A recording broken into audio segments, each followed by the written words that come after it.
नमस्कार मित्रों, आज हम जो सर्वनाम की कड़ी के अंदर अब लेके आए हैं प्रश्नवाचक सर्वनाम। इससे पहले आपको मैंने बता दिया निश्चयवाचक सर्वनाम, अनिश्चयवाचक सर्वनाम और पुरुषवाचक सर्वनाम। पुरुषवाचक सर्वनाम के तीनों भेद, उत्तम, मध्यम और अन्य, और निश्चयवाचक सर्वनाम के बारे में बता दिया, अनिश्चयवाचक सर्वनाम के बारे में बता दिया।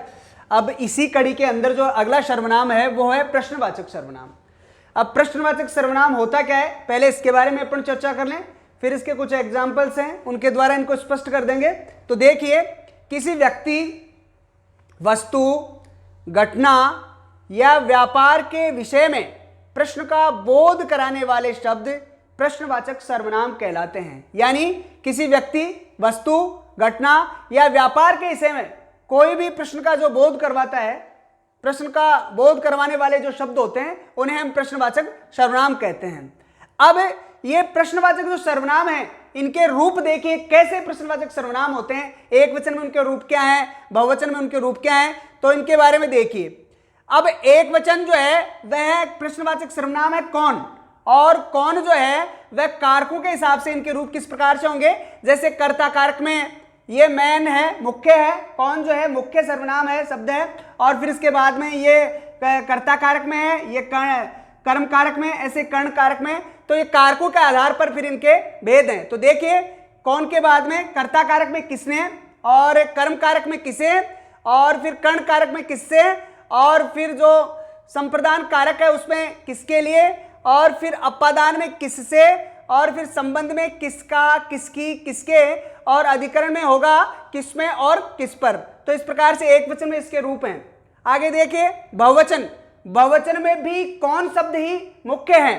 अब इसके रूप जो हैं वो किस प्रकार से होंगे, बहुवचन में कैसे होंगे, तो कर्ता में, कर्ता कारक में किस प्रकार से होगा, कर्म में कैसे, कर्ण में कैसे, अपादान, संप्रदान और संबंध और अधिकरण में इनके रूप किस प्रकार से होंगे। तो देखिए, इसका रूप हो गया किन्होंने, किन्हें, किनसे, किनके लिए, किनसे, किनका, किनकी, किनके, ये संबंध में है, और फिर अधिकरण में हो गया किनमें और किन पर, ये अधिकरण कारक में हो गए। इस प्रकार से इनके रूप होते हैं। अब जो प्रश्नवाचक सर्वनाम है उसके अंदर एक विशेष चीज है वो नोट करनी है आपको।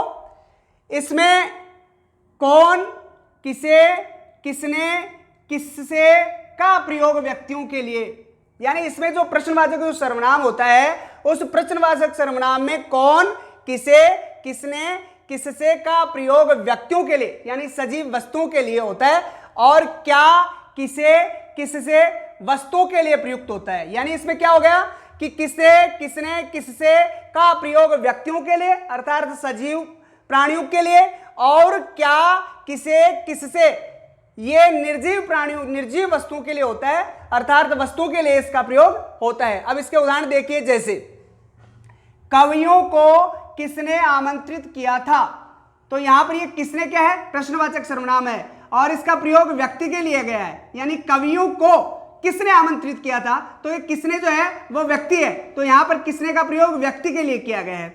ऐसे ही बाजार जाने के लिए किसे कहूं, तो ये किसे जो है वह भी व्यक्ति के लिए प्रयुक्त हुआ है, किसे कहूं, तो ये प्रश्नवाचक सर्वनाम है।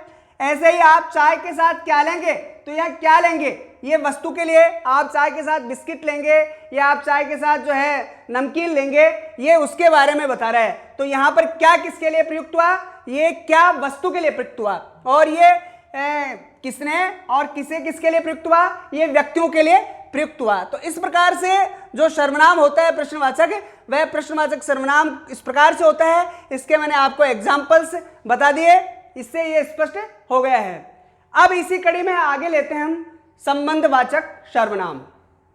संबंधवाचक सर्वनाम क्या होता है, जिन सर्वनाम शब्दों का प्रयोग एक शब्द, देखिए इधर और इसे समझने का प्रयास कीजिए, जिन सर्वनाम शब्दों का प्रयोग एक शब्द वाक्यांश का दूसरे शब्द या वाक्यांश से संबंध प्रकट करने के लिए जो सो किया जाता है, या जो प्रधान उपवाक्य से आश्रित उपवाक्यों का संबंध जोड़ने का कार्य करते हैं, उन्हें हम संबंधवाचक सर्वनाम कहते हैं, या वे संबंधवाचक सर्वनाम कहलाते हैं। देखिए इसको समझने का प्रयास कीजिए, पुनः देखिए एक बार। जो सर्वनाम शब्द हैं या तो एक शब्द का दूसरे शब्द से, यानी इस वाक्य के अंदर जो शब्द हैं तो दो शब्दों में से एक शब्द का दूसरे शब्द से संबंध प्रकट करता है, या फिर एक वाक्यांश का दूसरे वाक्यांश से संबंध स्थापित करने के लिए इसका प्रयोग किया जाता है, या फिर वाक्य के अंदर एक प्रधान उपवाक्य होता है और अन्य उसके आश्रित उपवाक्य होते हैं, तो प्रधान उपवाक्य और जो आश्रित उपवाक्य हैं उन दोनों के बीच में रिलेशन स्थापित करने के लिए, संबंध स्थापित करने के लिए इन सर्वनामों का प्रयोग किया जाता है, उन्हें हम संबंधवाचक सर्वनाम कहते हैं। तो ये स्पष्ट हो गया, ये क्या काम करता है संबंधवाचक सर्वनाम? वाक्य के अंदर प्रयुक्त होने वाले एक शब्द का दूसरे शब्द से, या फिर एक वाक्यांश का दूसरे वाक्यांश से, या फिर प्रधान उपवाक्य का आश्रित उपवाक्यों से संबंध स्थापित करने के लिए इसका प्रयोग किया जाता है, उसे हम संबंधवाचक सर्वनाम कहते हैं। तो इसका देखिए, संबंधवाचक जो सर्वनाम होता है वह एक वचन में उसके रूप क्या होंगे और बहुवचन में उसके रूप क्या होंगे। तो देखिए, संबंधवाचक सर्वनाम जो है वह मुख्य है, और इसके एक वचन रूप देखिए, कर्ता कारक में क्या होगा? जिसने, कर्म में होगा जिसे, और उसके बाद में जो है कर्म में, कर्म के बाद में कर्ण में होगा जिससे, और फिर अपादान और संप्रदान कारकों में होगा जिसके लिए और जिससे। यहां ये अपादान में हो गया जिससे, अलग होने का भाव दे रहा है। फिर संबंध में हो गया जिसका, जिसकी, जिसके, और अधिकरण में हो गया जिसमें और जिस पर। ये इसके एक वचन रूप हैं। एक वचन के अंदर इसका प्रयोग जो है इस प्रकार से होगा। अगला देखिए, बहुवचन।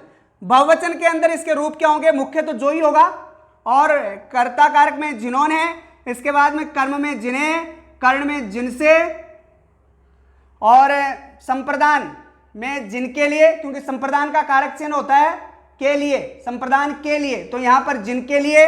और फिर अपादान से अलग होने का भाव होता है, तो उसमें हो गया जिनसे, और फिर संबंध में हो गया जिनका, जिनकी, जिनके, और फिर अधिकरण में हो गया जिनमें और जिन पर। ये इनके एक वचन और बहुवचन रूप होते हैं। तो संबंध जो सर्वनाम होता है, संबंधवाचक सर्वनाम, वो स्पष्ट हो गया। अब इसके कुछ एग्जाम्पल्स हैं, वो देखिए।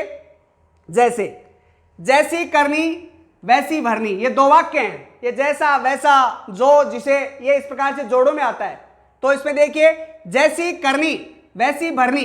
अब ये जो करनी है इसका संबंध किससे है? भरनी से, यानी जो व्यक्ति जैसा करेगा वह वैसा ही भरेगा।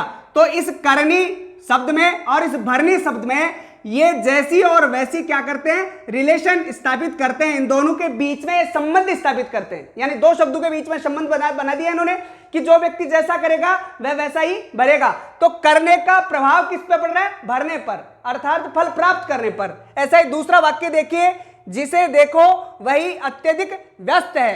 तो देखो, देखना क्रिया है, और अत्यधिक व्यस्त है, तो व्यस्त होना, ये दोनों जो है इससे, जिसे और वही, इन दोनों से क्या करते हैं? ये इन दोनों का बीच में जो है संबंध स्थापित करवाने का काम कर रहे हैं। तो ये जिसे जो है इन दोनों वाक्यों के बीच में ये संबंध स्थापित कर रहा है, रिलेशन स्थापित कर रहा है। अब दूसरा देखिए, जितनी लंबी चादर उतने ही पैर पसारिए। तो ये जितनी क्या है? ये जितनी संबंधवाचक सर्वनाम है, और चादर का संबंध स्थापित कर रहा है पैरों से, यानी व्यक्ति को जितनी लंबी उसकी चादर होती है उतने उसे पैर पसारने चाहिए, अर्थात उसे आवश्यकता से ज्यादा और अपनी हैसियत से ज्यादा कभी भी खर्चा नहीं करना चाहिए, या सामर्थ्य के अनुरूप ही उसे कार्य करना चाहिए, सामर्थ्य से बाहर जाकर के उसे कार्य नहीं करना चाहिए। तो ये दोनों आपस में संबंध स्थापित करवा रहा है, रिलेशन स्थापित करवा रहा है। तो जहां पर एक शब्द का दूसरे शब्द से, या एक वाक्यांश का दूसरे वाक्यांश से, या प्रधान उपवाक्य का आश्रित उपवाक्य से जो सर्वनाम संबंध स्थापित करवाते हैं उन्हें हम संबंधवाचक सर्वनाम कहते हैं, संबंधवाचक सर्वनाम करते हैं। तो जैसे वाक्यों से स्पष्ट हो गया है, इसे हम संबंधवाचक सर्वनाम कहते हैं। अब देखिए, इसमें एक विशेष बात है। इसमें हमने दो देखे, जैसी करनी वैसी भरनी। ये जैसी और वैसी आ गए, ये जोड़ों में आता है। तो ये जो जैसी है वो तो क्या है? संबंधवाचक सर्वनाम है। लेकिन ये वैसे क्या है? ये भी तो इसके साथ आया। वास्तव में ये भी संबंधवाचक सर्वनाम ही है, लेकिन यह संबंध सहसंबंधवाचक है, अर्थात यह है इसका सहयोगी है। एक तो संबंध हो गया मेन, और दूसरा होता है सहसंबंध, अर्थात इसका सहयोग करने वाला है। तो इसको देखिए, स्पष्ट कर दिए। वाक्य में प्रयुक्त किए जाने पर संबंधवाचक सर्वनाम शब्द के साथ कोई अन्य सर्वनाम शब्द भी लिख दिया जाता है। ऐसे सर्वनामों को हम सहसंबंधवाचक सर्वनाम कहते हैं। यानी देखिए कैसे कि वाक्य में जो संबंधवाचक सर्वनाम शब्द आया उसके साथ उस वाक्य को पूरा करने के लिए अन्य सर्वनाम शब्द भी उसके साथ जोड़ दिए जाते हैं। तो वाक्य के अंतर जो अन्य सर्वनाम शब्द आते हैं वो सह संबंधवाचक सर्वनाम शब्द कहलाते हैं। जैसे जो मेहनत करता है वह निश्चित सफल होता है, तो यहां पर जो तो क्या हो गया संबंधवाचक सर्वनाम, और वह क्या है, वैसे पुरुषवाचक सर्वनाम है, वह निश्चयवाचक सर्वनाम है, ये अन्य पुरुषवाचक सर्वनाम भी हो सकता है और वह निश्चयवाचक सर्वनाम भी हो सकता है। और ये अगर यदि ये उससे संज्ञा से पूर्व आता है और संज्ञा की विशेषता प्रकट करता है तो सार्वनामिक विशेषण हो सकता है। लेकिन ये इस वाक्य में प्रयुक्त हुआ है तो यहां पर ये क्या होगा, यह वह सह संबंधवाचक सर्वनाम है, क्योंकि इस संबंधवाचक सर्वनाम जो है उसको सहयोग करने के लिए यह आया है, इसलिए वह क्या है, सह संबंधवाचक सर्वनाम है। तो इस प्रकार से स्पष्ट हो गया संबंधवाचक सर्वनाम क्या होते हैं और सह संबंधवाचक सर्वनाम क्या होते हैं। हमने इसको जो है पूर्ण रूप से इसके बारे में आपको अधिकतम जानकारी करवाई है, यथासंभव पूरी जानकारी देने का आपको प्रयास किया गया है। और मैं जहां तक समझता हूं कि आपको ये जो हमने अभी कंटेंट जो लिए हैं आपके सामने हमने बताया, आपको प्रश्नवाचक सर्वनाम और जो है संबंधवाचक सर्वनाम आपको जो बताया है वह मेरे हिसाब से या मेरे विवेकानुसार मुझे ऐसा लगता है कि आपको ये पूरी तरह से आ गया होगा। आप इसके बारे में पूरी जो है जानकारी प्राप्त कर चुके होंगे और आगे भी इसी प्रकार के वीडियो आपके लिए लेके आएंगे। आगे जब हम लेंगे तो उसमें आपको निजवाचक सर्वनाम के बारे में अपन विस्तृत चर्चा करेंगे और उसके बाद में उसके जो सर्वनाम से संबंधित जो कुछ गूढ़ तथ्य हैं उनके बारे में भी हम जो है उनके बारे में भी आपको पूर्णतः अधिकतम जानकारी देने का प्रयास करेंगे। तब तक के लिए आपको अपने इस अशोक हंडल को नमस्कार, विदा, धन्यवाद।